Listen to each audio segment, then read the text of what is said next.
Hello, High Rock. I'm Dave, and I want to tell you about a sermon series that we're going to be starting this week that has been literally 8 years in the making. And I want to give you a little bit of backstory to tell you why I'm so excited about this. In the years 2000 to 2005, High Rock met in a church building that we rented at night in Davis Square. And one of the unique features of that building is that it had a main sanctuary, as you'd expect in almost any church, but immediately next to that was a small sanctuary. And so every week we decided to use that. So we'd end our services, we'd say, thank you for joining us, we're so glad that you're here, and I'll come on downstairs and we'll have some food for you. Or you can go over into the side sanctuary and just have a quiet space for prayer. And people would go in by themselves to listen a little bit longer to the Holy Spirit. They'd go to if they were wrestling with something so that the Holy Spirit could listen to them. They had a space where they could pray by themselves. They could pray with a close friend. We had church leaders in the back who were available to pray with anybody who wanted to be joined in prayer. And that was such an important part of our church experience on Sundays, but it ended up affecting our culture far beyond Sundays.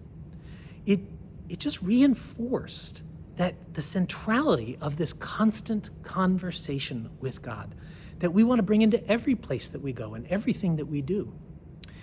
Well, in 2005, or I guess it's really in 2006, we finally moved into a new building in Arlington. And there are a lot of great things about that building, but the one thing it lacked was that side chapel for prayer. We thought that's no big deal. Prayer is now such an important part of our culture, we'll never lose that. But we'll find a creative way to do it. And so in the very beginning, we started by inviting people up to the front if they wanted to have a quiet place for prayer, but it was anything but a quiet place, all the noise of all the other people in the room, and everyone's staring at you. So we thought, well, okay, maybe we can do it in the back of the room, in the choir loft, but people had a hard time navigating the creaky little stairs. So then we thought, well, let's move it into one of the children's rooms after service in the back of the church, but very few people ended up making it back there. And then something happened that I just never imagined. Winston Churchill said that we shape our buildings, but then our buildings shape us. And I've never seen that more proven to be true than in the case of prayer at High Rock. As we stopped praying together in our services because our building just didn't have a good space for it, we slowly stopped praying so much, even not during our services. In our other gatherings, prayer just seemed to become less central. In some of our private lives, prayer took a less prominent place. There was less expectation that the Holy Spirit would speak and challenge and encourage and listen. So, 8 years ago, when we started designing this new building for our Arlington congregation, the very first thing, as we were trying to just lay out our plans and what were our dreams, the very first thing that we all agreed on is we need a chapel immediately adjacent to the main sanctuary for prayer, because we want to bring back that enthusiasm, the sense of dependence on prayer that we had in the early days.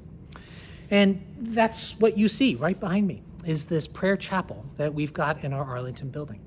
And now that we've got this space here, we thought that's a perfect time for us to really lean in together at all of our locations and learn about prayer. So on Sundays, we're going to be starting a new sermon series, starting this week, learning from Jesus how to pray. But then it's going to go beyond Sundays. We're going to be having small groups, and we've got materials for you to work through on your own or with a family or with a group that you're a part of. We want to make this a part of our practice together. We're going to experiment together. We're going to grow together and learn together.